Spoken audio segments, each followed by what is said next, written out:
Boa noite, irmãos. Hoje damos continuidade aos nossos estudos da mediunidade. Lembrando que estamos no programa 1, no módulo 1, Fundamentos ao Estudo da Mediunidade. Nós vamos ver hoje o tema 2, que é Mediunidade, Metapsíquica e Parapsicologia. Vamos estudar a contribuição da ciência, comprovação dos fenômenos mediúnicos. Okay? Aqui temos os fenômenos psíquicos. Será que a ciência se debruçou sobre essa temática ou é uma questão de acreditar apenas no que diz a doutrina espírita? Nós vamos perceber que não. Muitos cientistas de renome, cientistas que gostavam de uma credibilidade e de uma conduta elevada perante a sociedade daquela época, foram escolhidos para analisar os fenômenos mediúnicos, com o intuito de que demonstrem que os fenômenos mediúnicos eram falsos, né? A sociedade daquela época, nós estamos falando dos anos 1800 e entre 1848 e 1850, né? Mas, ao estudarem, esses cientistas que foram escolhidos, ao estudarem os fenômenos mediúnicos, muitos deles se renderam ao espiritismo, se renderam a acreditar na existência de uma inteligência que sobrevive ao corpo físico, à morte do corpo físico, né? Naquela época, ainda não estava estabelecido a sobrevivência da alma. Não se falava de espíritos, ainda não, a humanidade não tinha descoberto assim, de maneira certa, de maneira científica, não tinha uma comprovação dessa existência do mundo espiritual. Não? Então, vamos iniciar o estudo de hoje, já em si, né? Metapsíquica, Espiritismo e Parapsicologia. Vamos entender a relação dessas duas ciências para com a doutrina espírita. Então, temos aqui no slide que os fenômenos psíquicos estudados pelo Espiritismo, pela Metapsíquica e pela Parapsicologia têm como agente o espírito, ser humano sensível e inteligente. Bom, essas três facetas de estudos, elas estão supondo que existe a presença do espírito. É exatamente o que a metapsíquica e a parapsicologia queriam verificar, pois esses estudos foram efetuados para verificar se de fato há espíritos, se o espírito sobrevive à morte do corpo físico e de que modo ele se relaciona com o mundo material. Então, vamos abordar a contribuição que a ciência deu para a comprovação desses fenômenos ligados à doutrina espírita. Se os fenômenos espíritas se limitassem ao círculo de seus seguidores, a opinião geral poderia ver neles simples artigos de fé. Mas a verdade é que esses fenômenos se multiplicaram em uma sucessão sempre audaz e desafiadora. O que aconteceu? Como foi que os fenômenos não paravam? Isso começou a chamar a atenção dos intelectuais da época, né? da sociedade pensante. Na verdade, eles começaram a buscar junto aos cientistas mecanismos de desmascarar e de comprovar esses fenômenos, para que a ciência assim, né, pudesse se posicionar sobre esses fenômenos que aconteciam naquela época, como por exemplo o fenômeno de Hydesville. Não sei se vocês lembram, né, esse fenômeno é considerado o início do espiritismo, porque é o início do Espiritismo, porque foi ali que a espiritualidade achou por bem iniciar o chamado atenção à humanidade, né? Através desse fenômeno que foi se dado na casa da família Fox, foi surgindo essa comunicabilidade, foi se estabelecendo, se bem é certo que naquela época, né, isso se tomou como algo não espiritual, sino algo assim excepcional, algo que era, como eu posso falar, tipo como um show, sabe? Algo que trazia muita gente para ver, mas mais do que nada era curiosidade, né? Então a espiritualidade conseguiu dessa maneira chamar a atenção da humanidade para esses fenômenos, para que a humanidade soubesse que poderia se estabelecer uma comunicabilidade. E foi o que aconteceu, né? Sabemos que aquele espírito daquele caixeiro viajante se comunicou através de toques, né? E as irmãs Fox, que tinham certa mediunidade, né? Elas conseguiram rapidamente, inspiradas pela espiritualidade, a estabelecer um método através dos toques, né? Um toque seria a letra A, dois toques seria a letra B.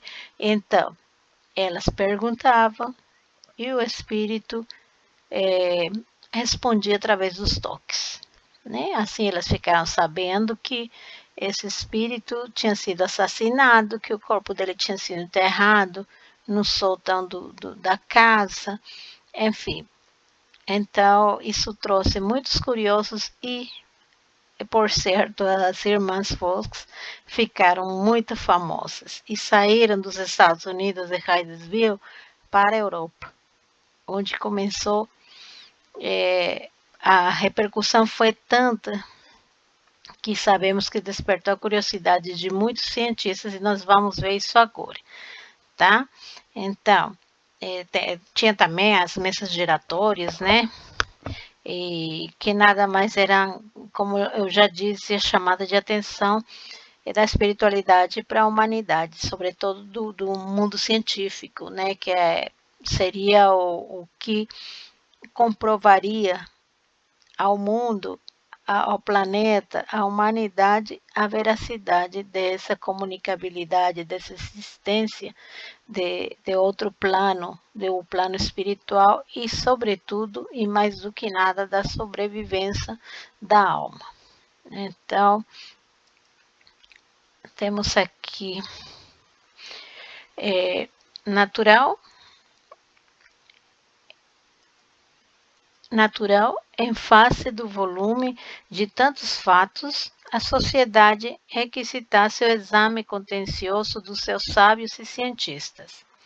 Estes, então, acossados por todos os lados, descruzaram os braços e se puseram a capo para a investigação rigorosa e fria, né? Vejam bem, todos conhecemos, por referência, o caráter e a personalidade de um cientista, né? Sabemos que para eles tem que ter comprovação de tudo, tem que ser bem explicadinho, matematicamente, enfim, por todos os ângulos, por todos os lados, né?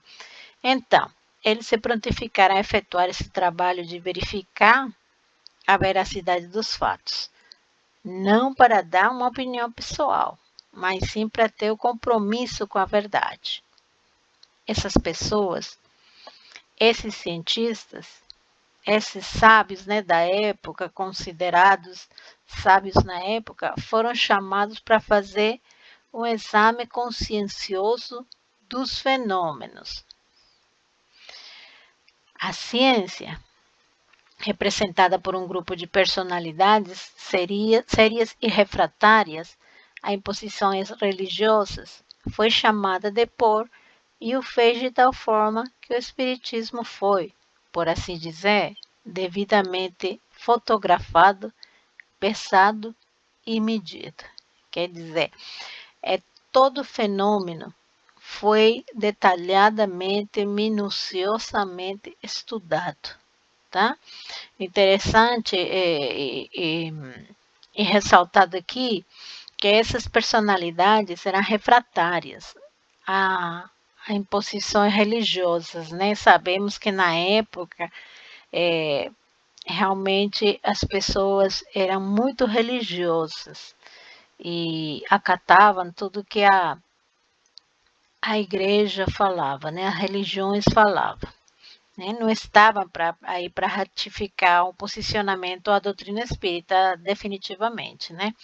Ninguém era espírita, pois ainda não tinha nem surgido, né? Nem tinha surgido ainda. Nós estamos falando dos inícios. E quando já se estabelece, né? Quando já começa essa difusão dos fenômenos e tem apresentações, tem as mensas giratórias, tem reuniões mediúnicas, aí que inicia mesmo esses estudos dos fenômenos, né? Aí já vem também a inquietude do Allan Kardec. O compromisso, na verdade, era totalmente independente, né? A qualquer crença religiosa. Isso tem que ficar claro. Então, a ciência oficial não admitiu de pronto as verdades reveladas pelos espíritos. Formaram-se inúmeras associações, sociedades e comissões com o ideal de desmascarar tais verdades. Todavia, quanto mais se estudava, convenceram-se a respeito da autenticidade dos fenômenos. Interessante, né? Interessante. Todas estas informações que a gente está trazendo na aula de hoje, pois às vezes a maioria de vocês pensava que a ciência nunca tinha feito um estudo sério, né? Não tinha conhecimento de que esses fenômenos ou qualquer fenômeno tinha sido estudado, né? A ciência realmente fez esse estudo sério e consciencioso, né? E nós vamos até ver que eram vários cientistas, porque isso era algo que estava acontecendo na humanidade, na sociedade daquela época. Então, chamou a atenção do mundo científico e eles estudaram. E vejam como se diz aí no início, a ciência oficial não quis admitir as verdades. No entanto, quanto mais eles chamavam os cientistas, mais estes confirmavam a veracidade da existência de um mundo espiritual. Realmente muito interessante nós sabermos disso. Agora vamos falar do primeiro e um grande cientista que é chamado William Crookes. Né? William Crookes, o célebre físico inglês, chamou a atenção de toda a Europa racionalista para a realidade dos fatos espíritas. Nessa imagem aí, nós vemos uma mulher, né? E o William Crookes. Essa mulher materializou o espírito com o nome de Kat King. Kat King foi materializada por essa médium, que é a Florence Cook, não? E o William Crookes, muito além de estudar esses fenômenos, ele se dedicou com maior tempo ao fenômeno da materialização. É como se ele tivesse pegado uma especialidade, né? Ao ele ingressar nos estudos dos fenômenos, ele fica maravilhado, cada vez mais maravilhado. E a materialização foi o que mais chamou sua atenção. Então, quando trabalhou com este espírito, que é a Kat King, ele pensava até tomava temperatura e inclusive verificava se tinha pulsação. Nós vemos ele aí parecendo, o gesto dele é como de quem está pegando na mão dele, porque ele até tirava o pulso, tomava a pulsação da médium, né? na realidade, examinava tudo e de todas as formas para ter certeza que não houvesse uma mistificação, alguma enganação, né? Como bem até fotografou. E pode encontrar mais fotos dela, de mais informação a respeito. É muito conhecida essa materialização da Cat King. Esse espírito se apresentou muitas vezes e se deu através da, como já lhes disse, da médium Florence Cook, né? Então, William Crookes teve a oportunidade de analisar vários médios de maneira consensuosa. E quanto mais ele estudava, mais ele se rendia ao fato de tudo isso ser uma realidade, né? Imagina um cientista tendo feito todos esses estudos e ele tendo chegado à conclusão, tendo se convencido de que realmente os fenômenos eram verdadeiros e que tinha um mundo espiritual e, sobretudo, que a sobrevivência da alma era uma realidade, né? Então, a cética Inglaterra se assustou com as certezas obtidas do mais severo método científico e cercadas de extrema prudência.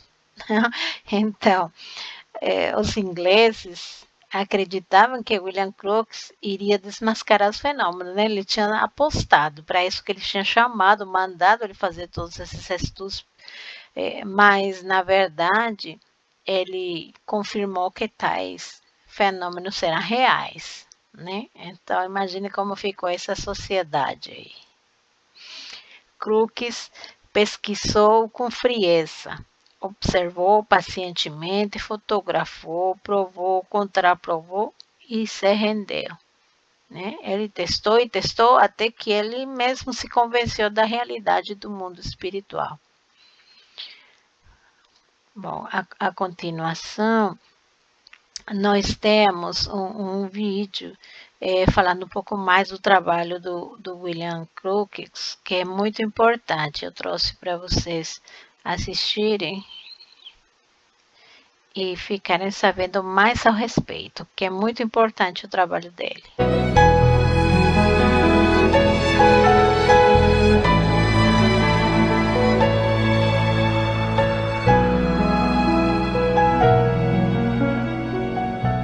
William Crookes nasceu em Londres em 17 de junho de 1832. Foi considerado um dos maiores químicos da Inglaterra, com uma trajetória brilhante no campo científico. Em 1855, assumiu a cadeira de Química da Universidade de Chester. Após persistentes estudos em torno do espectro solar, construiu o radiômetro em 1874. No ano seguinte, descobriu um novo tratamento para o ouro.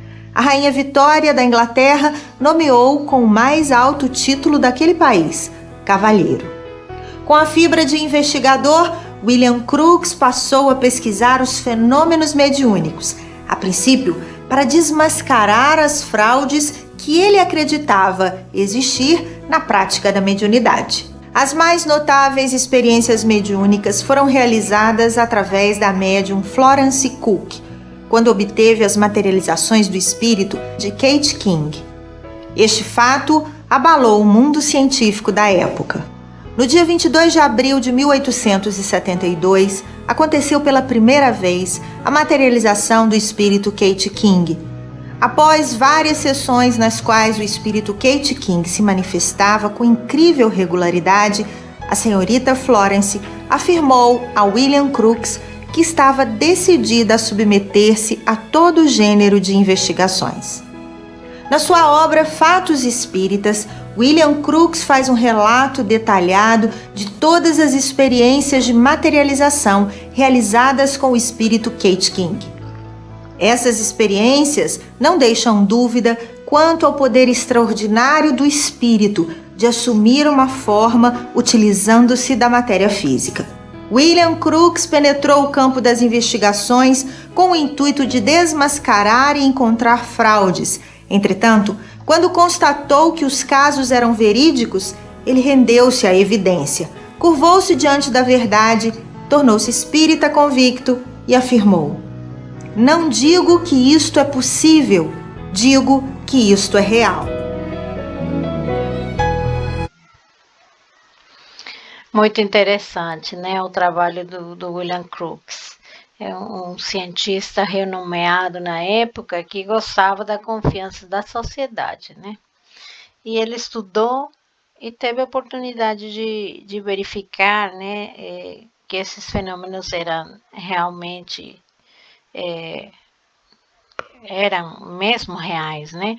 Da presença dos espíritos, assim como a veracidade da existência do mundo espiritual, né? Ou seja, a vida após a morte física, né?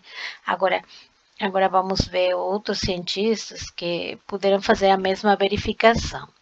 Então, nós temos aqui o Alfred Russel Wallace, físico naturalista, confessou que era um materialista tão convicto que não admitia absolutamente a existência do mundo espiritual. Disse ainda: os fatos, porém, são coisas pertinazes. Eles me obrigam a aceitá-los como fato. Né? Então, ele, como cientista, era convicto materialista, né?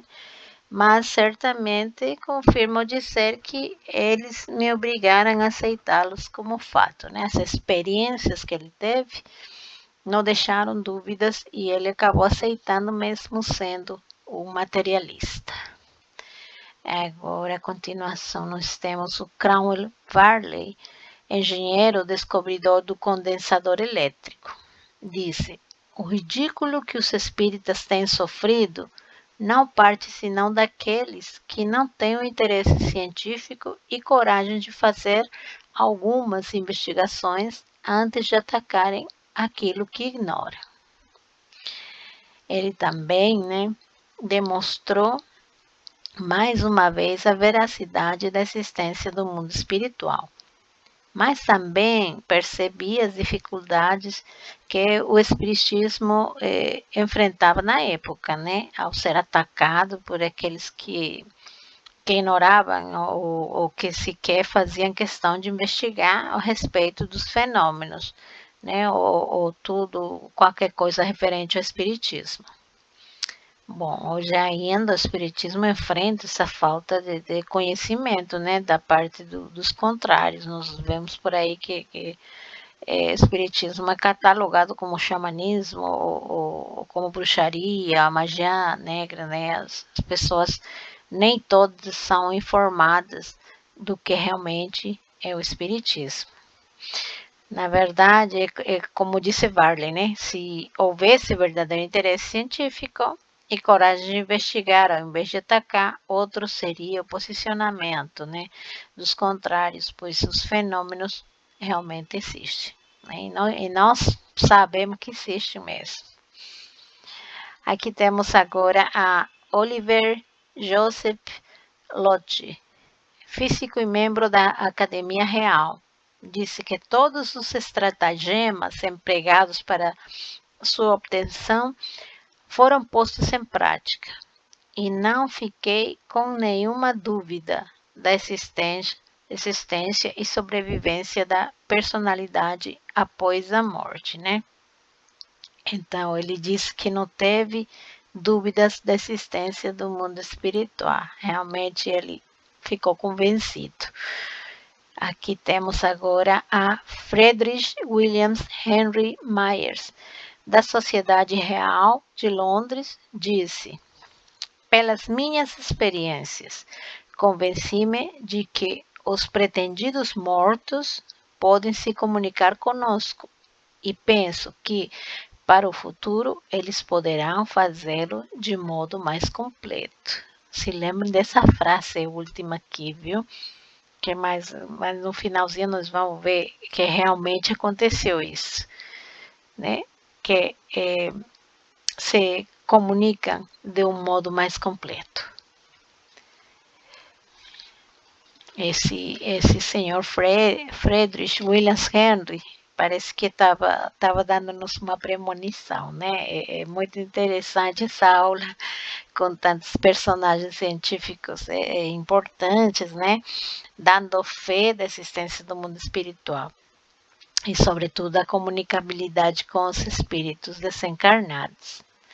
Isto é a vida após a morte física, né? Que dificilmente algumas pessoas acreditam, e mais sendo cientistas e naquela época ainda, né? A comprovação da ciência fez, mais na atualidade ainda, a quem não acredita, ou se acredita, é reservado, né?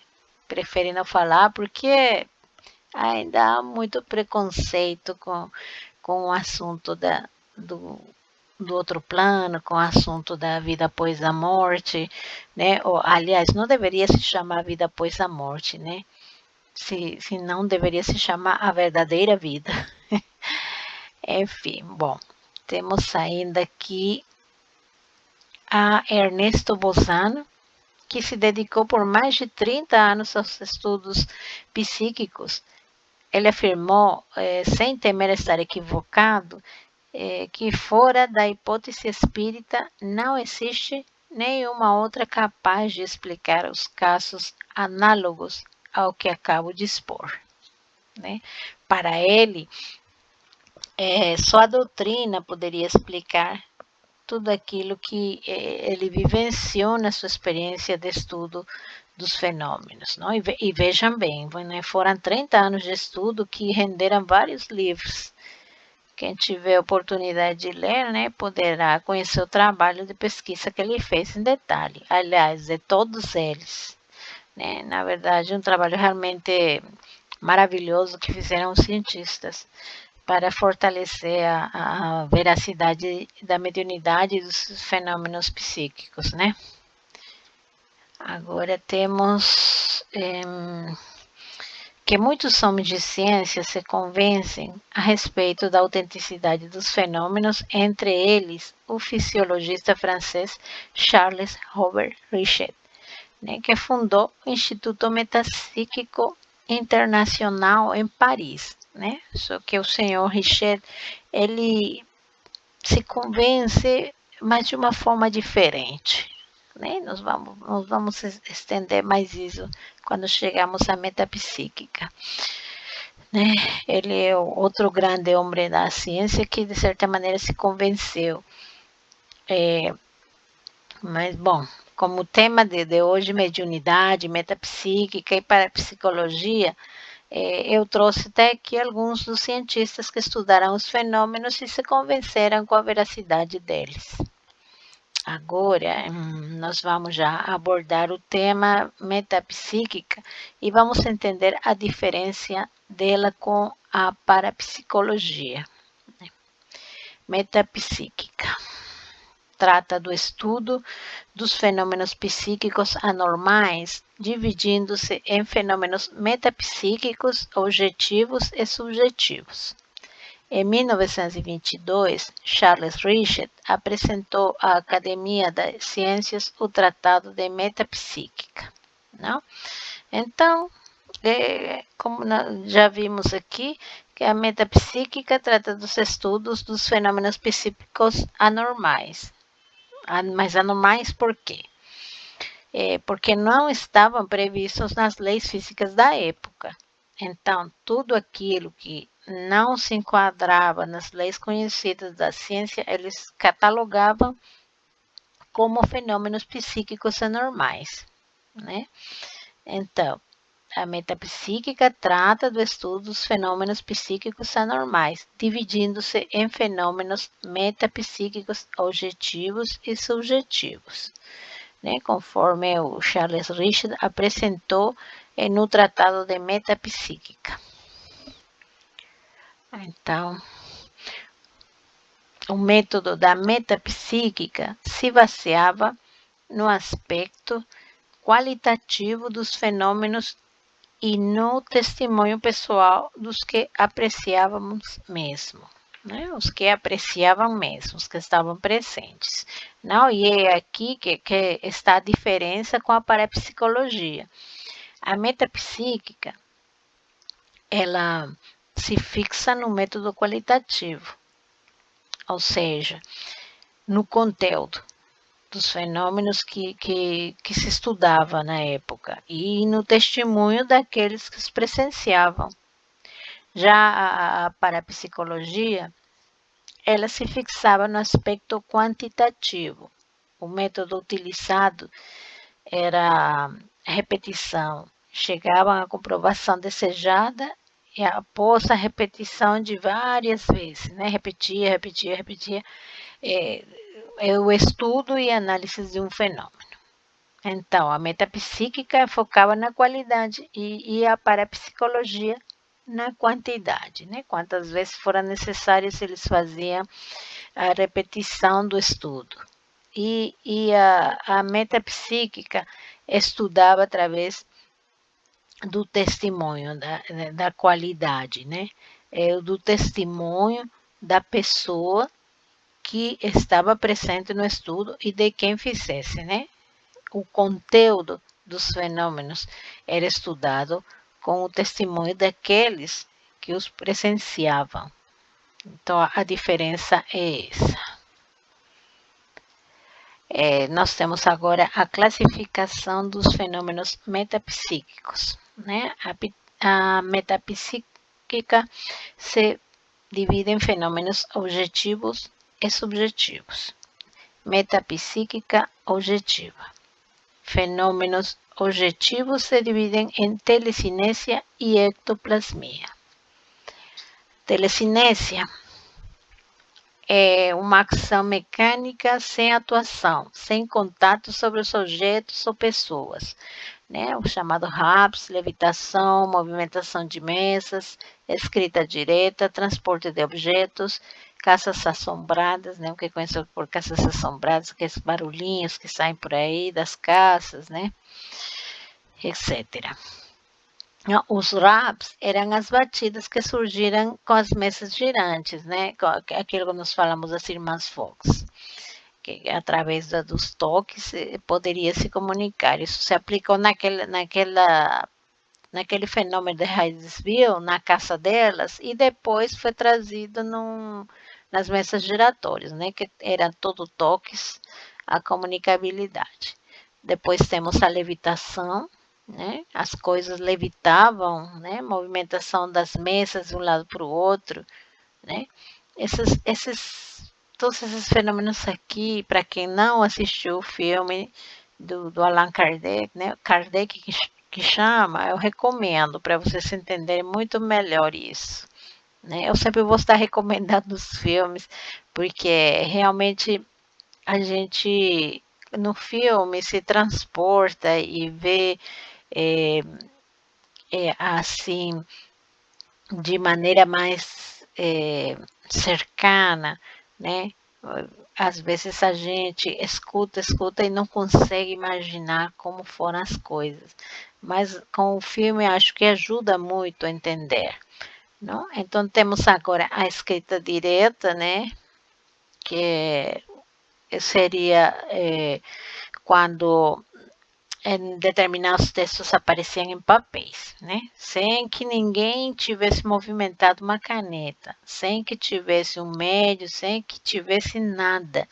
O papel estava aí, aparecia de uma hora para outra e quando abria o papel aparecia um texto escrito, qualquer coisa, né? Uma mensagem, né? Isso era chamado de escrita direta.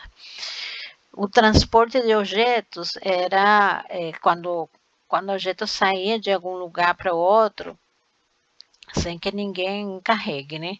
E, bom, aqueles eram os fenômenos que visualizavam nas conhecidas casas assombradas também. Então, vocês podem, agora que nós estamos falando a respeito dos fenômenos da telecinésia, vocês podem ver como que era chamada a atenção da humanidade, né? Era realmente o chamado.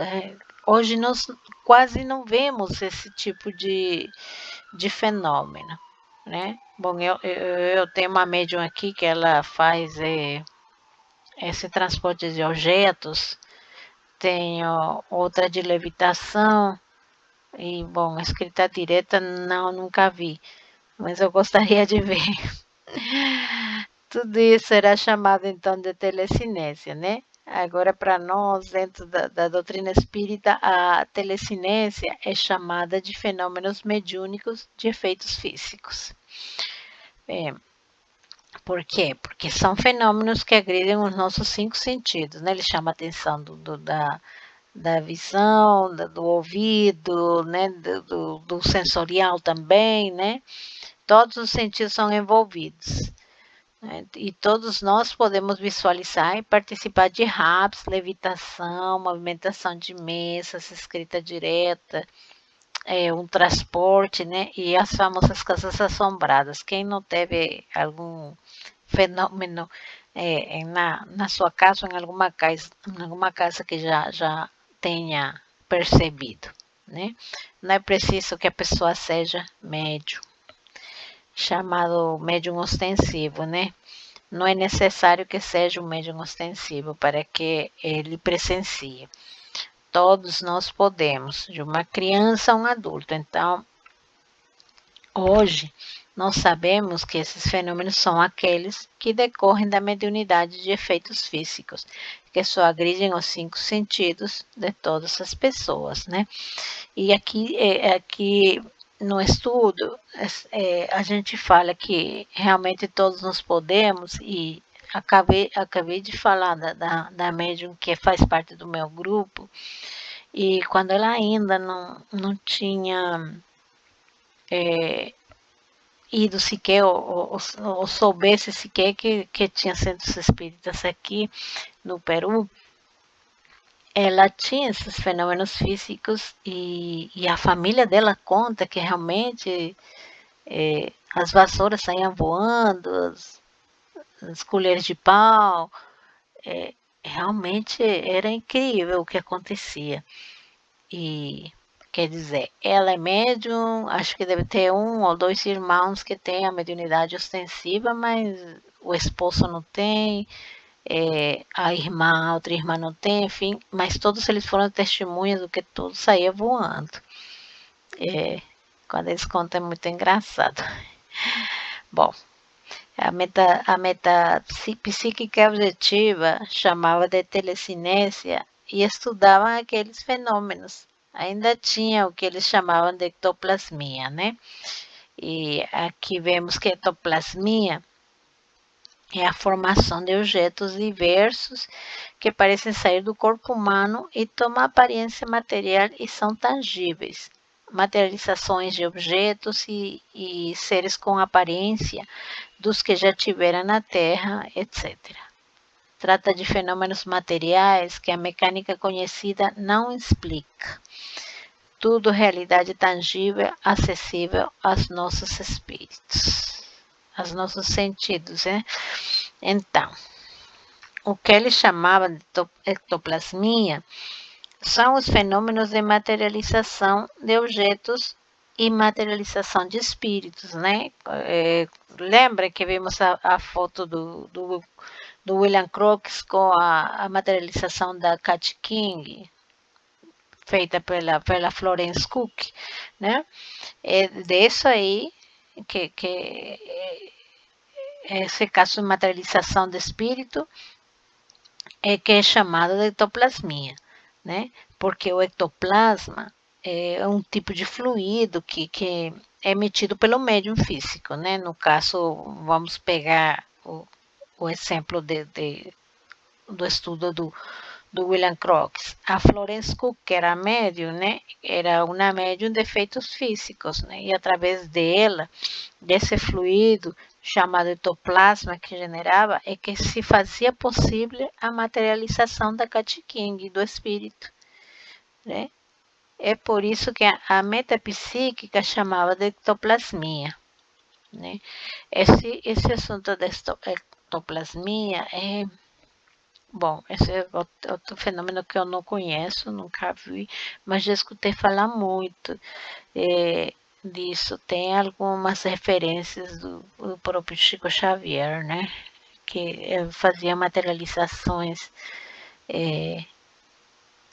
Na internet a gente acha muito, mas sei lá, até eu fico assim, admirada, né? De como era possível que tudo, né? Que isso acontecesse. Bom, tudo isso era considerado de fenômeno mediúnico, de efeitos físicos, mas a metapsíquica o separava, como nós vimos agora, no telecinésia e ectoplasmia, né?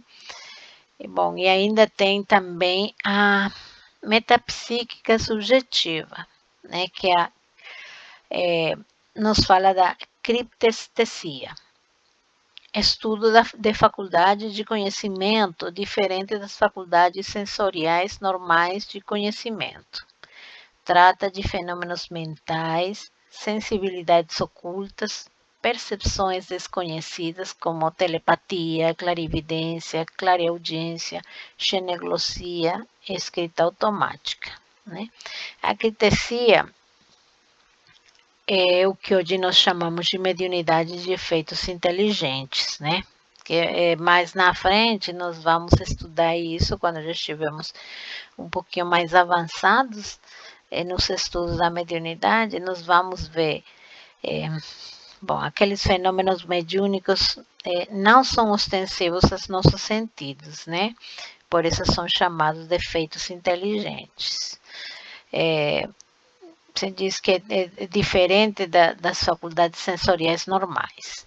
Não são perceptíveis pelos nossos sentidos, né? Por exemplo, no caso de uma telepatia, não conseguimos ver, né? Ela simplesmente acontece, né? Mas não temos como comprovar também não. A não ser as pessoas que estão participando da telepatia, né? Mas quem não tem que acreditar porque não está acontecendo, né? Com ele, quer dizer, as duas pessoas estabelecem uma comunicação através da telepatia e só elas que vão ficar sabendo, né?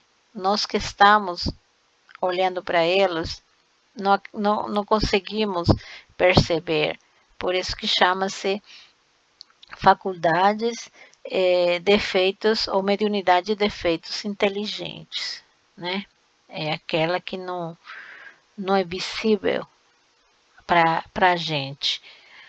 A clarividência também, aqui diz telepatia, clarividência é o que nós chamamos de vivência em um estado de sonambulismo, né? Vamos também estudar isso mais na frente, quando a gente vê os tipos de mediunidade. Então, eu estou vendo um espírito e o outro não está vendo, sou eu. Por isso que se separa metapsíquica objetiva e metapsíquica subjetiva. Subjetiva porque não era aquela que objetivamente era observada por todos. Não? A clareaudiência é a capacidade de ouvir os espíritos. A xeneglossia é a capacidade de trazer mensagens psicofônicas através da fala em idiomas desconhecidos, né? Pelo médium. Então, é a xeneglossia ou mediunidade poliglota, também chamada mediunidade poliglota. Escrita automática, vejam que eram separados esses fenômenos, né? A escrita automática também é um fenômeno considerado dentro da criptestesia, que é a metapsíquica subjetiva, né? Mas agora vamos falar sobre Richet, algo muito interessante, pois mesmo ele tendo estudado tudo isso que ele estudou, né? Porque isto aqui que nós acabamos de ver foi o tratado, faz parte do tratado que ele entregou a respeito da metapsíquica, né? Ele, mesmo tendo escrito sobre o tratado, acho que eu estou falando da metapsíquica, ele fez tudo isso, mas era um homem de ciência como todos os outros, dos que nós já falamos, e como tal, ele não se convenceu. Ele fez tantos estudos que a única conclusão foi essa, né, a metapsíquica, que o levou pelo lado totalmente científico, né? Não foi como os outros que se renderam totalmente dentro do estudo que eles fizeram, se renderam totalmente à veracidade da imortalidade da alma. Né? Ainda ele ficou com dúvidas em relação a isso. Ele não foi totalmente convencido pelos próprios estudos de que a imortalidade da alma realmente existia, que realmente tinha comunicabilidade. Ele não aceitou, né? Ele simplesmente fez esse tratado de metapsíquica e o apresentou à humanidade. Né? Então vamos ver o que aconteceu com Richet. É muito interessante. Richet teve muitas dúvidas sobre a imortalidade da alma. Com a sua inteligência e seus conhecimentos científicos, teria dado muito mais, se não vacilasse sobre a existência dos espíritos. Apesar de ter chegado à área fenomênica, ele não conseguiu chegar a uma conclusão. Então, Richet foi um dos maiores sábios da sua época. O mundo científico respeitou pela seriedade de suas pesquisas, mas no campo psíquico ele manifestou várias dúvidas.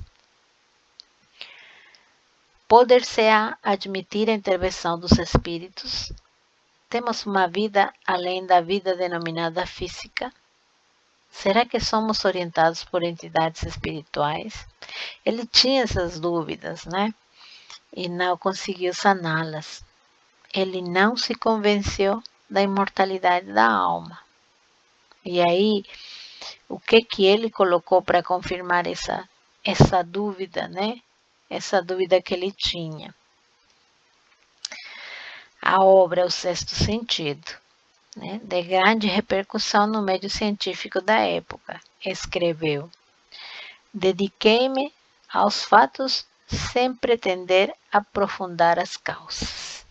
Então, ele estudava os fatos, ele não buscava as causas, pois a causa iria trazer a ele a confirmação da vida espiritual, né? Da vida após a morte, da sobrevivência do espírito, da morte do corpo físico.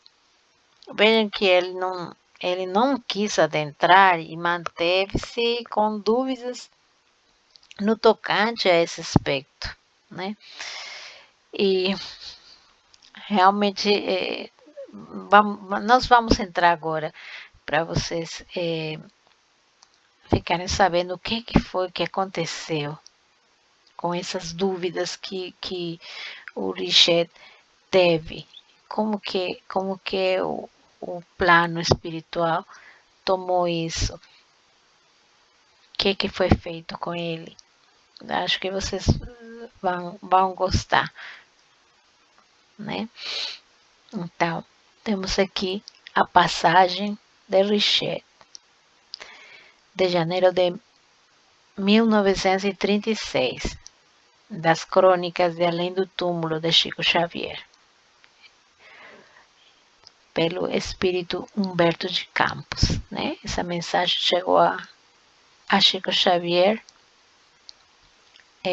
através do espírito Humberto de Campos, né? Consta lá um texto chamado A Passagem de Richet. E o que esse texto nos mostra? Como Richet não acreditou na imortalidade da alma, esse texto mostra a decisão da espiritualidade do Senhor, de chamar a Richet de voltar ele para o plano espiritual, porque ele, na verdade, e com todos os estudos que ele realizou, não avançou naquilo que ele deveria avançar, que era a prova da imortalidade da alma, né? O Senhor chamar ele no sentido de que fez todas as análises, vê tudo que ele poderia ter feito, vê toda a ajuda que ele recebeu da espiritualidade amiga, todo o amparo que ele recebeu para poder chegar à conclusão óbvia, né, que era a imortalidade da alma. E como ele não faz, o Senhor diz, traga ele de volta. Não adianta ele ficar na terra. E ele ficou todo esse tempo na terra e ele ainda não se convenceu. Ele vai desencarnar. Eu mesmo vou fazê-lo acreditar, né? O que todos os estudos dele não foram suficientes para ele se convencer, né? Então, Deus resolveu que ele não tinha mais que ficar na terra porque não cumpriu a missão, né? Então vamos ver que mensagem importante foi.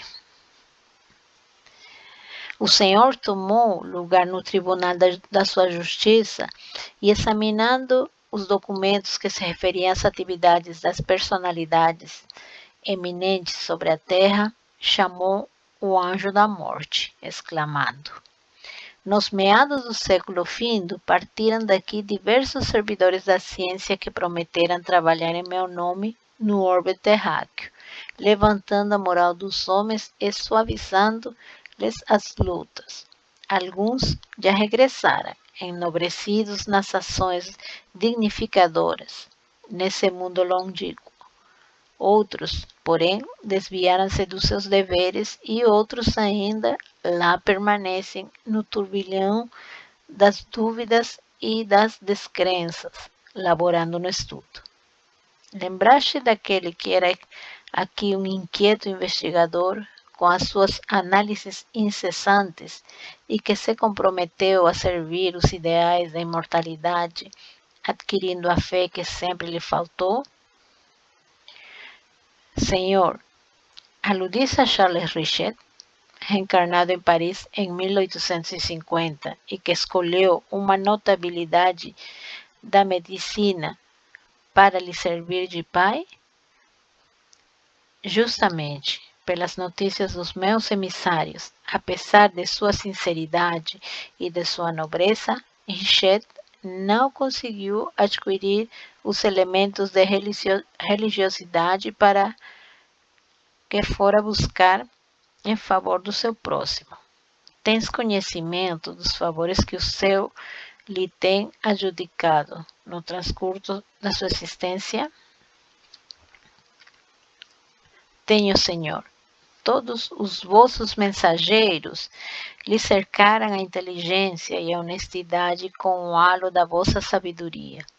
Desde os primórdios das suas lutas na terra, os gênios da imensidade o rodeiam com o sopro divino de suas inspirações.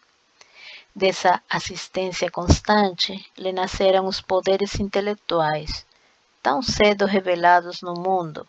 Sua passagem pelas academias da terra, que serviu para excitar a potência vibratória da sua mente, em favor da ressurreição do seu tesouro de conhecimentos, foi acompanhada pelos vossos emissários com especial carinho. Ainda na mocidade, lecionou na Faculdade de Medicina, obtendo a cadeira de Fisiologia.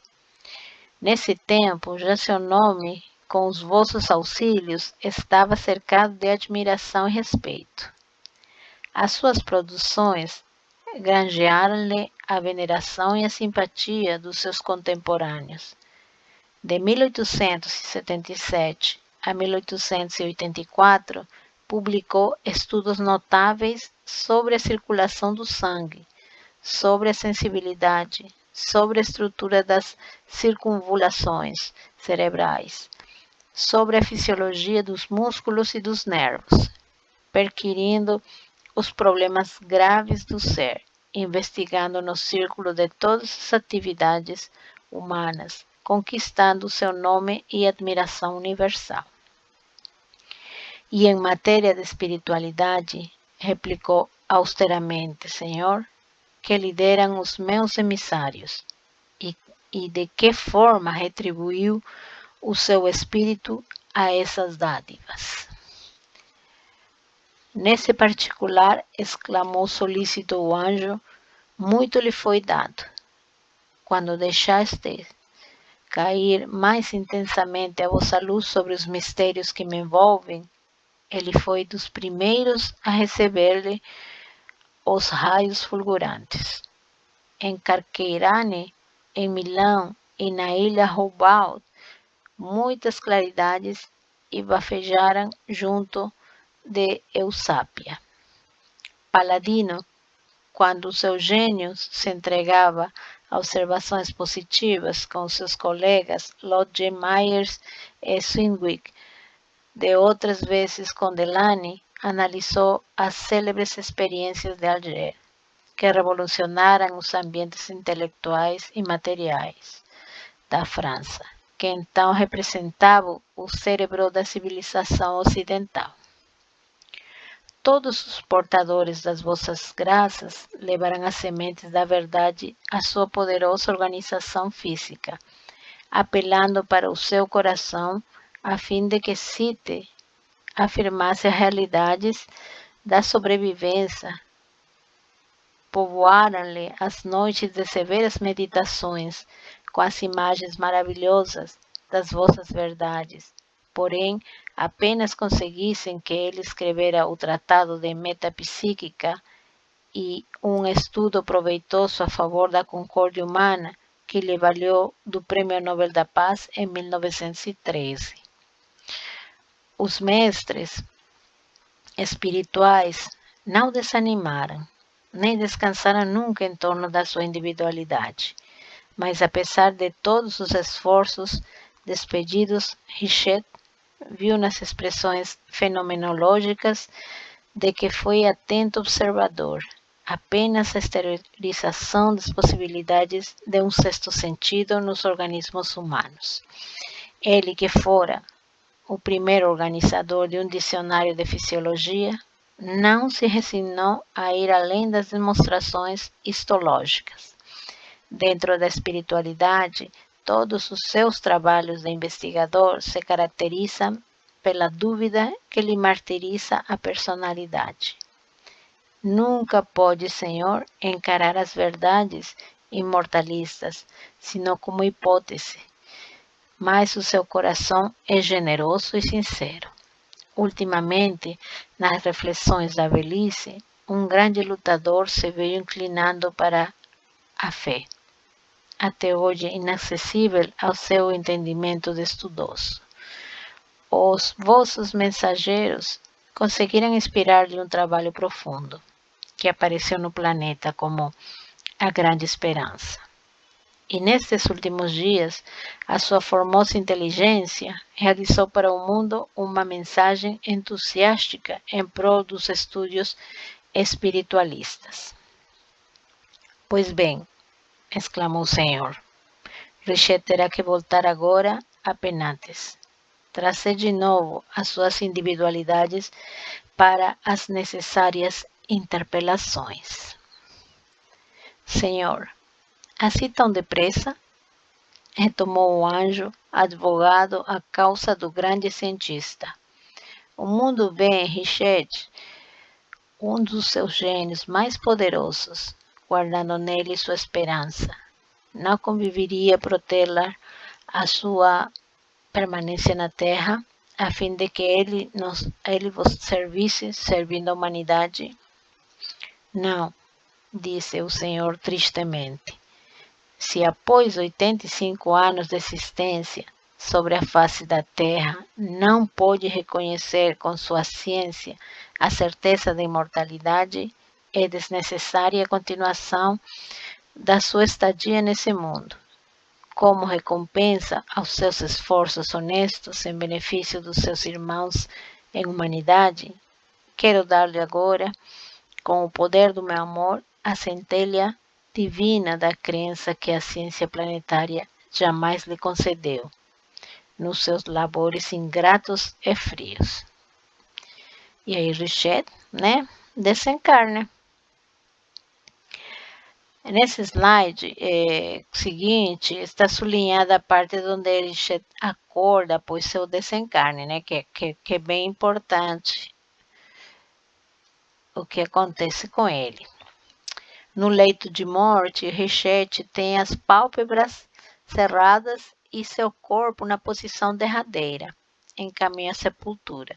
Seu espírito inquieto de investigador não dormiu o grande sono. Há ali cercando-lhe os despojos uma multidão de fantasmas. Gabriel Delany estende-lhe os braços de amigo. Denise e Flammarion o contemplam com bondade e carinho. Personalidades eminentes da França antiga, velhos colaboradores da Revista dos Mundos, cooperadores devotados nos anais das ciências físicas, ali estão, para abraçarem o mestre no limiar do seu túmulo. Richet abre os olhos para realidades espirituais que lhe eram desconhecidas.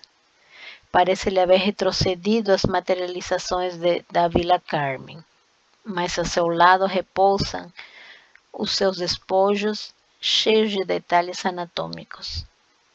O eminente fisiologista reconhece-se no mundo dos verdadeiros vivos. Suas percepções estão intensificadas, sua personalidade é a mesma e no momento que volve atenção para a atitude carinhosa dos que o rodeiam, ouve uma voz suave e profunda falando do infinito. E aí vem o Senhor falando, né? Richet, exclama o Senhor no tribunal da sua misericórdia. Por que não afirmaste a imortalidade? E por que desconheceste o meu nome no teu apostolado de missionário da ciência e do labor? Abri todas as portas de ouro que te poderia reservar sobre o mundo. Perquiristes todos os livros, aprendeste e ensinaste, fundaste sistemas novos do pensamento, à base de dúvidas dissolventes. 85 anos se passaram, esperando eu que a tua honestidade me reconhecesse, sem que a fé desabrochasse em teu coração.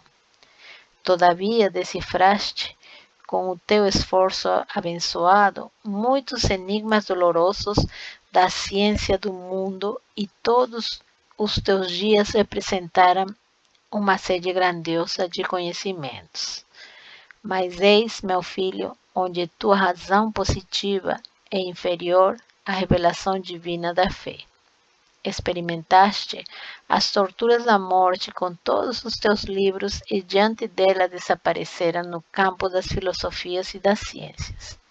E agora, premiando os teus labores, eu te concedo os tesouros da fé que te faltou na dolorosa estrada do mundo. Sobre o peito do abnegado apóstolo, desde do céu, um punhal de luz opalina como um vernáculo maravilhoso de luar indescritível. Richet, entre o coração tocando de luminosidade íntima e misericordiosa que as ciências nunca lhe haviam dado. Seus olhos são fontes abundantes de lágrimas de reconhecimento ao Senhor. Seus lábios, como se voltasse a ser os lábios de um menino, recitam o Pai Nosso que estais no céu. Formas luminosas e aéreas arrebatam-no pela estrada de Eder da eternidade. E entre prantos de gratidão e de alegria, o apóstolo da ciência caminhou da grande esperança para a certeza divina da imortalidade. Humberto de Campos, recebida em Pedro Leopoldo, 21 de janeiro de 1936. Realmente é um lindo texto recebido pelo Humberto de Campos, né? Temos a passagem de Richet, que foi recebido pelos cientistas dedicados aos estudos da imortalidade da alma. Deus misericordiosamente permite que Richet permaneça na Terra por 85 anos, dando assim a oportunidade dele cumprir a missão. Mas como ele não venceu, retornou ao plano espiritual e o próprio Senhor falou com ele, dando-lhe a certeza que os livros jamais puderam lhe dar, né? Foi isso que aconteceu com Richette. Ele, ao final, teve realmente a misericórdia de Deus.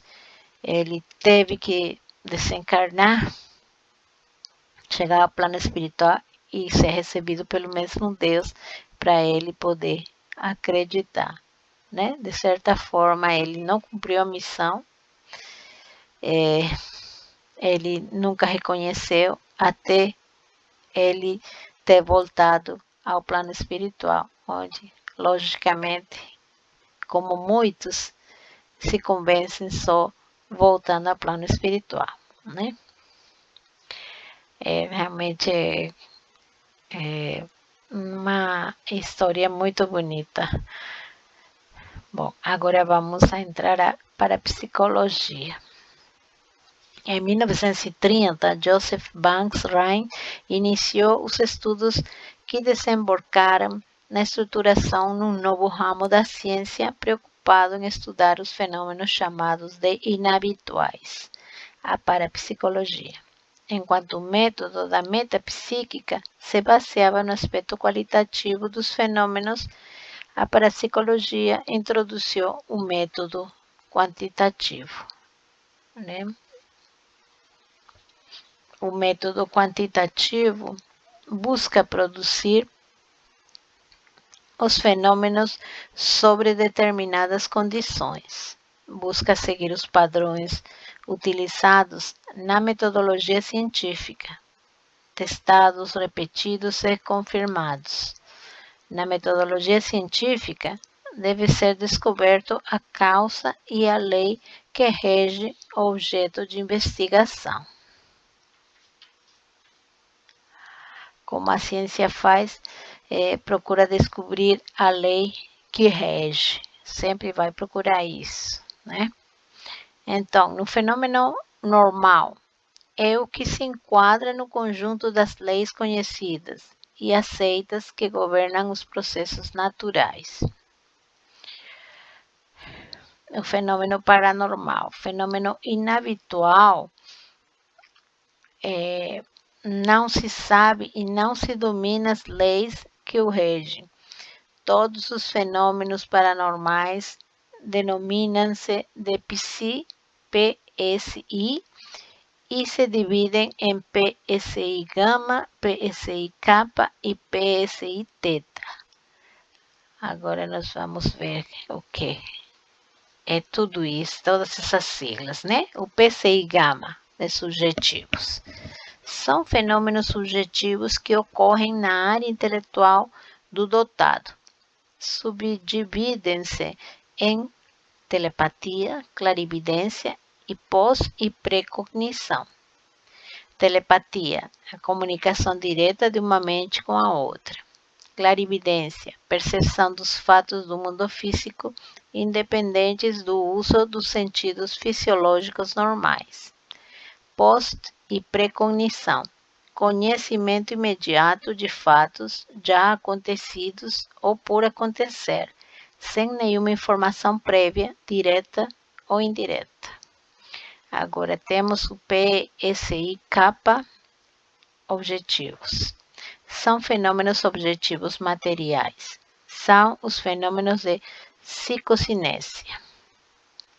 Agora temos o PSI teta, espirituais. Atualmente, alguns pesquisadores tendem a admitir uma terceira categoria de fenômenos PSI, oriundo de mentes incorpóreas, né? Então, aqui temos que para a doutrina espírita, tais fenômenos são naturais e de duas categorias: os anímicos, que é a emancipação da alma, e os mediúnicos. Dentro da parapsicologia, é importante nós fazermos uma diferenciação para vocês. Claro que mais na frente nós vamos estudar isso com maior detalhe, né? Mas preste atenção, porque isso é uma dúvida muito comum para quem estuda mediunidade. Para a doutrina, os fenômenos são naturais. Não existe sobrenatural. E são de duas categorias, os anímicos e os mediúnicos. Né? Nós vamos estudar tudo isso também mais na frente, né? Mas para que não fique no ar, vamos explicar de maneira geral. Os fenômenos anímicos que decorrem de um processo de emancipação da alma do médium. E os fenômenos mediúnicos é quando a pessoa está servindo de fato para outra mente, para uma inteligência diferente da sua, uma outra mente que se comunica através do médium. Então, no centro espírita nós temos os anímicos e os mediúnicos. Dentro dos fenômenos anímicos, nós temos os defeitos físicos e os defeitos inteligentes, sendo esses ocasionados pelo próprio espírito encarnado. Exemplo, né? Vamos tomar o exemplo da telepatia, que se dá de mente a mente, né? Ambas mentes encarnadas. Não tem nada de mediunidade ali, não tem espíritos encarnados se comunicando, né? Se trata só de dois encarnados estabelecendo uma comunicação mental. Então, esse é um animismo defeito inteligente. Por quê? Porque não é percebido por todo mundo, apenas os involucrados. Percebem que a origem é do próprio encarnado, né? Não tem nada a ver com o espírito desencarnado. Ali, na telepatia, não tem absolutamente nada de espírito desencarnado. Então, por isso é animismo. No animismo, o defeito físico, por exemplo, a levitação. Tem pessoas que conseguem, né? Em consequência das suas próprias percepções, das suas próprias capacidades individuais, consegue levitar. Isso não é um fenômeno mediúnico, hein? Pois não há nenhum espírito desencarnado nesse fenômeno. Então, aquilo decorre da própria alma do médium. E quando decorre da própria alma do médium, nós chamamos de animismo, né? Diferentemente de um fenômeno mediúnico, onde há a presença de um espírito desencarnado. Então, fenômenos mediúnicos de efeitos físicos, por exemplo, as mesas girantes. Elas se manifestavam, elas respondiam perguntas. Havia aí claramente uma intelectualidade, né? Uma inteligência se fazendo presente. Era de efeito físico porque agredia os olhos e os sentidos. A gente fala assim, que agredia é porque chamava atenção, né? Mas tinha presença dos espíritos desencarnados, que eles que faziam os efeitos das mesas, né? Se lembra que nós falamos agora há pouco dos toques, que através dos toques era estabelecido um alfabeto, inclusive, né? Então, fenômenos de efeito inteligente, a psicografia, a xenoglossia, a psicofonia, né? Onde há uma intermediação de um espírito que se manifesta, né? Sabemos, por exemplo, na psicografia sabemos que o espírito vai se conectar. Aliás, toda comunicabilidade se inicia quando se estabelece a conexão entre o espírito desencarnado com o médium, né? E é através de que se estabelece essa conexão que já se dá o fenômeno. Então, a doutrina, ela ensina, né, nos mostra que esses são os fenômenos dentro da parapsicologia e que a metapsíquica era confundida.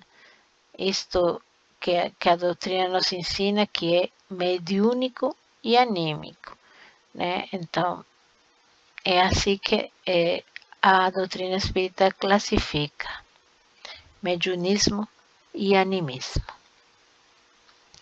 Então, os fenômenos anímicos, do grego anima, igual alma, são produzidos pelo próprio espírito encarnado, que nesta situação não age como intermediário ou intérprete do pensamento, né?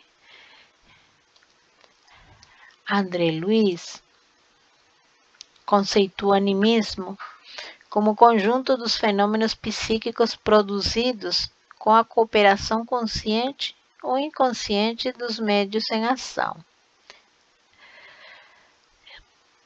Os médios é que fazem, muitas vezes eles sabem e outras não são conscientes desse animismo, né? Mas isso não deixa de ser animismo, porque saibam ou não. Apenas pode ser um animismo consciente ou inconsciente, né? Vocês podem aprofundar nessa psicografia que é de Chico Xavier, né? Mecanismos da mediunidade. Mediunidade, no item mediunidade e animismo, tem aqui a referência, para quem quiser se informar mais, né? Os mediúnicos são intermediários pelos médios, sendo uma faculdade inerente ao homem e, por conseguinte, não constituindo um privilégio exclusivo. É mais ou menos intensa e tem vários tipos: videntes, psicógrafos, audientes, musicistas de cura, etc. Então, todos temos uma percepção do mundo espiritual, em grau maior ou menor, né? Os médios ostensivos são os que conseguem ver de forma mais clara o mundo espiritual, mas todos temos percepção, né? Esse é o menor grau de mediunidade. Apresentar duas formas de manifestação: efeitos físicos, que revelam ações de impacto no meio ambiente, e efeitos intelectuais, cuja manifestação exige certo grau de elaboração mental e de interpretação intelectual, fundamenta-se necessariamente nos parâmetros de moralidade expressos no Evangelho de Jesus, né? Nós vamos estudar a mediunidade de efeitos físicos e intelectuais, tá? Só nós estamos falando de maneira geral, pois a aula requer, né? Tudo isso aqui que nós vimos, nós vamos ir estudando mais detalhadamente, porque se faz necessário. Agora nós estamos só nombrando, assim, de maneira geral, os tipos de mediunidade, enfim, mas nós vamos estudar isso mais detalhadamente, né? Agora nós vamos falar a respeito da transcomunicação instrumental, né? Se lembram quando um dos cientistas falou que futuramente ia ter um modo mais completo de se comunicar, né? Quem falou isso foi o Friedrich William Henry Myers, não? Ele disse assim, para o futuro eles poderão fazê-lo de modo mais completo, poderiam se comunicar de modo mais completo, né? E o que eu me deparei aqui nesse estudo, que eu não tinha conhecimento disso, eu fiquei realmente fascinada. Nós vamos falar dessa transcomunicação instrumental, às vezes você já tem escutado, eu confesso que é a primeira vez e gostei desse estudo aqui. Né? Nós vamos falar da Sônia Rinaldi, fundadora da Ação Nacional de Transcomunicadores, ANT, e com vários livros publicados especificamente sobre o tema. Fala e trabalha com a transcomunicação instrumental, né? E através dela, né, atualmente, espíritos já se comunicam por telefone. Quando eu escutei isso aqui, eu também fiquei assim, oh. Então, os seus familiares escutam a voz dos seus entes queridos, já concentra-se a voz e a imagem dos espíritos em computadores. Além de se ouvir a voz, também conseguem ver a imagem do espírito no plano espiritual. Esses já são avanços que decorrem de estudos de vários anos, né, no tocante à comunicação instrumental. Então, segundo os comunicadores, ela pode ser utilizada como prova científica de que realmente a morte não existe, né? As técnicas evoluíram muito desde o início dos experimentos. O Brasil tem hoje os melhores resultados do mundo. Os resultados foram positivos, mas foram cerca de 16 anos para alcançar uma evolução notável que começou com um simples gravador e evoluiu para os telefonemas para o outro lado, com sincronia de imagens, né? E nós vamos assistir agora um vídeo onde tem uns depoimentos e uma entrevista a ela, para a gente ficar mais por dentro do que se trata essa transcomunicação. Acho muito interessante. Eu definitivamente vou aprofundar a respeito dessa nova metodologia. Não é nova, né? Temos 16 anos para 18, já mais ou menos, né? Para vocês ficarem, se quem não sabe ainda, para vocês ficarem sabendo que interessante é. Vamos escutar. Posso contar o meu sonho? E contei o sonho para ela. E ela me disse assim, olha, você está sentada? Eu falei, estou. Ela falou, ontem eu gravei um piloto para essa apresentadora. Estou indo para Santos, que seria o barco. E a voz que saiu do barco era dessa apresentadora. E hoje está sendo a inauguração dessa TV. Tudo encaixou com o meu sonho. E eu disse para ela, então minha filha vai falar comigo. É uma resposta que eu estava procurando no meu sonho. E ela disse assim para mim, olha, segunda-feira eu vou estar na tal emissora, eu gostaria de conhecê-la.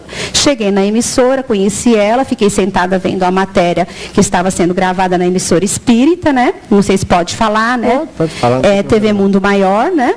Que é da Fundação André Luiz, né? E o pessoal da TV Mundo Maior se interessou pelo meu caso e disse, gostaríamos de gravar sobre transcomunicação, mas ao vivo com você. Eu quero gravar para ver se a sua filha entra em contato mesmo. E ela me deu alguns respaldos que eu deveria continuar em oração tal, e que eu escrevesse 5 perguntas num papel no dia da ida, que seria 2 dias após o encontro com ela. Eu escrevi 5 perguntas. A primeira pergunta que eu escrevi, olhando para a foto da minha filha, no dia que eu iria para o estúdio dela, seria... O nome dela era Natália, né? É Natália, e eu a chamava de Ná, e ela não sabia. E eu coloquei, Ná, você está feliz? E depois eu fui me arrumar para ir até a casa dela, e eu falei, eu vou começar a me arrumar, e eu quero estar bem bonita, que a minha filha me veja bonita, que eu estou bem. Me maquiei, tudo. Quando eu cheguei no estúdio dela, ela me disse, você trouxe as perguntas? Eu disse, eu trouxe, mostrei, tirei da minha bolsa 5 perguntas. Quando ela olhou a primeira pergunta, ela disse, você não vai acreditar, vem até aqui comigo. Chegou no estúdio, ela me pôs os fones de ouvido, e a minha filha estava dizendo para ela, diz para minha mãe que eu estou feliz. A primeira pergunta, ela está bonita. Disse que eu estava bonita. Tudo que eu estava tendo um contato na minha casa pela manhã, ela estava recebendo, porque ela faz um contato prévio pela manhã. O que é impressionante, né, gente? Porque é uma experiência individual. Coisas que ela pensou, coisas que ela fez. Vamos conversar um pouquinho com a Sônia Rinaldi. Sônia, nós já tivemos uma oportunidade de estar junto aqui, né? Numa experiência assim super bacana, inclusive ir à sua casa, ver o seu laboratório, conhecer o seu trabalho, que realmente me fascinou. Mas tem um telespectador que não sabe como é feito o processo. Dá para você explicar, por favor? Claro. Veja só, o que a gente faz hoje em dia, que já é uma evolução, nós gravamos tudo em computador. Tanto a parte de imagens, a gente faz direto no computador, e vão aparecendo os vídeos, nos vídeos vão aparecendo as imagens de falecidos e outros fenômenos. E também a parte de vozes também, tudo no computador. Então a gente usa o computador, usa telefone, usa televisão, usa câmera de vídeo, ou seja, o nosso trabalho ele é todo documentado eletronicamente. Eu sei. Eu me lembro que os primeiros experimentos, só para elucidar o telespectador, eles faziam colocando uma frequência de rádio neutra, né, em uma coisa, aonde apareciam os avós. E eu sei que você fez uma modificação nisso. Explica para nós. Exato. Isto porque, como nós temos o objetivo de uma comprovação científica, e a gente sabe o quão sério, primeiro isso é em termos até para os próprios espíritas, porque nós teríamos talvez, não digo do meu trabalho, digo a transcomunicação instrumental, talvez tenha um potencial para trazer uma documentação comprovatória que outros fenômenos ainda resistem um pouco. Então, o nosso trabalho tem que ser muito controlado. E usar, por exemplo, a emissora de rádio, como você falou, sempre causava aquela dúvida. Como é que vai se saber que a sua pergunta feita, por acaso, não foi respondida pelo locutor do rádio? Então, para evitar qualquer tipo de interpretação dúbia, nós criamos, por exemplo, para usar como ruído de fundo, a gente coloca um CD previamente gravado, onde uma pessoa leu fonemas soltos e completamente desconexos, como, por exemplo, dizendo assim, mi, vo, gi, la, go, mi, do. Ou seja, uma coisa que não fala você nada. Grava isso, porque é engraçado que esse é usado como o meio, Isto. né? Para que ele comece a falar. Exatamente. Não é verdade? Que ele precisa de um meio, né? Exatamente. Eles precisam de um meio, não é assim que vem e grava. Através desse meio, ele consegue o fenômeno, quer dizer, o desencarnado, né?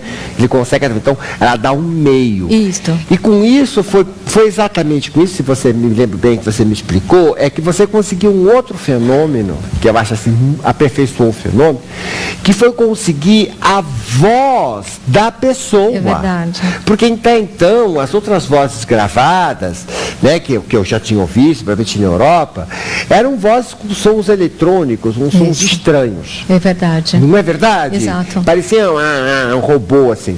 E, no entanto, o que ela está obtendo através dessa técnica é a voz da pessoa.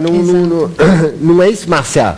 É sim, nós temos 20 e poucos áudios e em 17 pontos dos áudios é a voz da minha filha. Tanto que eu não tinha emoções mais para aguentar de tanto chorar de ouvir a voz dela novamente falando comigo. Para mim foi gratificante, muito. Quer dizer, né, não é mais simplesmente, né, o som, mas a voz. Quer dizer, já é uma técnica de aperfeiçoamento. Vamos dar uma escutadinha num som para vocês verem que tipo de coisa que é. Bem comprido esse, hein? Ela está dizendo? Mamãe, um beijo, me telefona. Essa é um áudio da Edna, falecida, e mandando recado para a Cleusa, a mãe, falando, mamãe, um beijo, me telefona. Vamos ouvir outra vez. Mamãe, um beijo, me telefona. Ouça.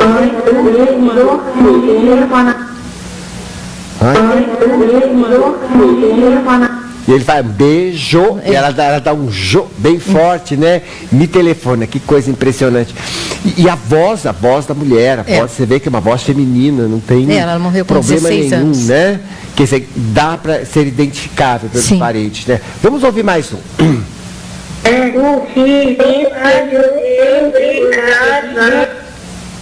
Outra vez?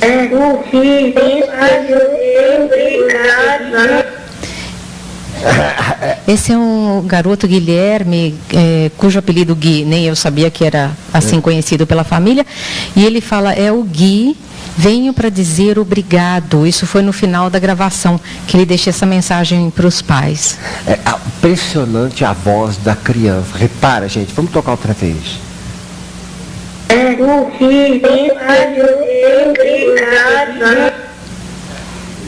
E você vê que a criança tá falando, assim, que ela sabe que ela está falando num lugar, ela não está falando espontaneamente, né? Também tem a inflexão da frase.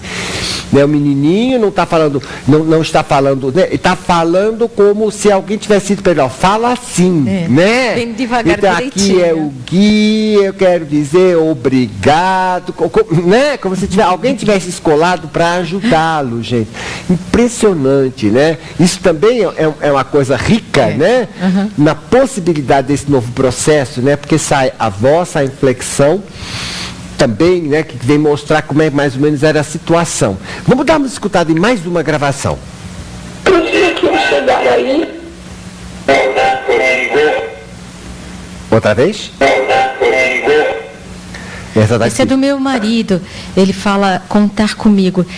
Eu estou chorando. Foi no dia que fez 2 anos da partida dele, agora no mês passado. E eu estou agradecendo. Eu não me lembro o que eu digo, mas ele responde. Eu digo assim, eu lembrei. Quando eu chegar aí, eu espero que ele me receba, né? E ele fala, contar comigo. Ou seja, ele vai me receber quando eu chegar lá. Vamos ouvir outra vez? Vamos ver lá? no dia que eu chegar aí,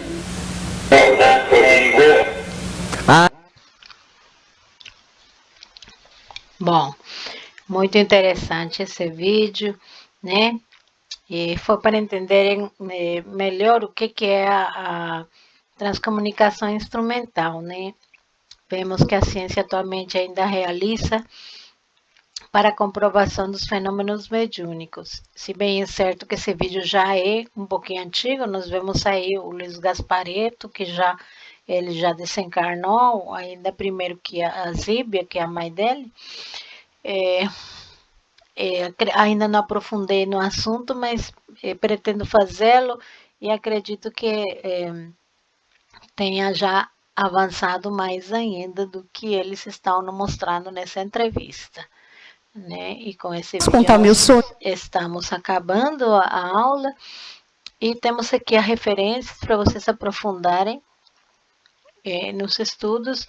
E agora vamos passar a qualquer participação ou pergunta que vocês tenham. Obrigada pela atenção. A aula de hoje.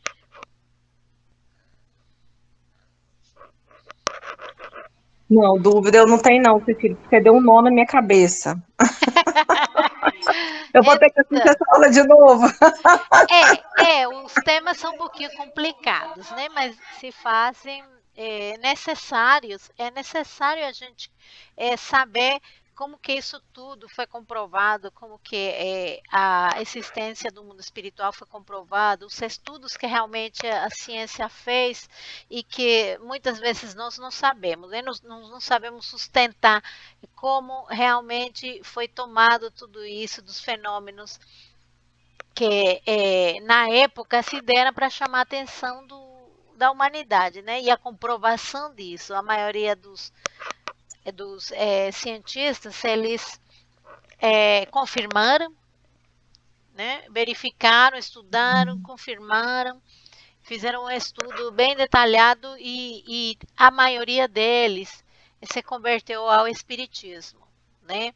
Temos o Richet, que é uma história muito interessante também, porque nós vemos, e que sirva como exemplo para nós, que ele não cumpriu a missão dele, né? Ele não cumpriu a missão dele e mesmo assim teve a misericórdia de Deus por conta de que ele fez um grande aporte à humanidade, né? Com todos esses estudos científicos que ele fez, mas dentro de si ele não tinha fé, não acreditava na imortalidade da alma, não acreditava no mundo espiritual e a missão dele era demonstrar para o mundo que realmente existia, assim como fizeram os outros estudiosos, os outros cientistas, né?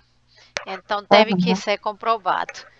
Mas bom, nós sabemos o que aconteceu já com ele e ao final, após o desencarne dele, ele finalmente se convenceu, né? Como todos nós vamos nos convencer um dia, né? Então, bom. Eu achei bem bacana, assim, os fenômenos eu já conheci alguns, Mas esse último que você colocou aí, realmente, para mim, foi muita novidade, me chamou muita atenção. Então, Achei bacana. o da Sônia Rinaldi, né? Isso, Realmente ele é espetacular para mim também, né? A transcomunicação instrumental. O que eu também quero aprofundar é na ectoplasmia. A ectoplasmia, fiquei aham, fascinada. Eu vou compartilhar um vídeo aí na página do grupo para vocês ah, ficarem sabendo, que acho muito importante mesmo saber em que provoca o excesso de ectoplasmia no médium, né? Porque esse fluido é gerado pelo espírito encarnado, viu? ah, Ajuda a materialização do desencarnado, mas quem gera é o encarnado. E quando tem esse excesso, vem uns probleminhas aí que muitos de vocês vão reconhecer. Então, tem também umas indicações para fazer uma meditação, né? Para poder liberar esse excesso e não passar por todos esses incômodos, sintomas que tem o excesso de ectoplasmia. Então, bom, alguém mais quer falar alguma coisa? Ou tá tudo bem? Por mim tá tranquilo, Cecília. Muito interessante também essa aula, gostei bastante. Obrigada. Perfeito, então. Então, nós vamos pedir hoje para a Ana para ela fazer oração para ela de fazer oração de agradecimento. agradecimento. faço sim. Faço sim. Ô, Cecília, só um Cecília, ponto. só um ponto. Como que é que eles conseguiram gravar a voz da menina que estava desencarnada? A A Sônia, Sônia, ela fala que ela foi fala usado, que foi usado, eles se iniciaram, parece eles que se com um iniciaram, parece que gravador. com um gravador. Aí, pouco a pouco, ela Aí, já foi pouco a usando no pouco, ela já foi usando no computador, computador. depois ela foi usando no Depois, ela foi usando no telefone. telefone. Enfim, ela foi Enfim, avançando ela foi avançando acordo à de acordo tecnologia. à tecnologia. E é todo um E é processo, todo um né? processo, né? Esse primeiro pede Esse para primeiro pede pessoa para a que pessoa que se dispõe a se se comunicar com o dispõe a se familiar, comunicar com o familiar, fazer tipo assim, fazer tipo assim, uma concentração uma no concentração dia, no emitir dia, as emitir as perguntas, perguntas, e eles também e eles também vão fazendo o trabalho o deles trabalho no deles sentido de no sentido intentar a de comunicação. tentar a comunicação. Mas nós Mas sabemos nós sabemos que tem que ser que permitido, tem né? que ser permitido, né? Tem que ser permitido. Tem que ser Então, permitido. essa parte aí que eu Essa quero parte aí que eu estudar. quero estudar. Quero ficar Quero um ficar pouquinho mais afinada mais nesse aí, afinada nessa aí, porque foi tocado aqui porque foi na tocado aqui aula, na aula, mas foi assim muito mas foi assim superficial. muito superficial. Mais na frente Mais na frente provavelmente vai se apresentar, ok? ok? Ok, Ok. entendi. Ok, Então tá. então vamos pedir Vamos pedir a Ana a para fazer a oração de para fazer a oração de agradecimento. Sim, eu faço. Sim, eu faço. A minha voz tá A minha voz voltando. tá Será que tem voltando. algum som aberto aí? Eu acho que é o do Régio que tá aberto. Agora melhorou, né? Acho que sim. Então tá. Vamos fechar nossos olhos para agradecer o nosso Pai Altíssimo, para que agradecer tudo que de novidade que a gente teve nesse dia de hoje. Agradecer muito a Cecília pela toda a dedicação, agradecer a nossa vida, agradecer o conforto que temos e a oportunidade de estudos dessa noite. Obrigado, Pai amado, que esteja sempre conosco e permaneça durante toda a semana, levando todas essas energias que aqui nós conseguimos juntar através da nossa vibração para todos os nossos familiares. Obrigada, que assim seja. Que assim seja. Obrigada a todos, então. Fiquem com Deus.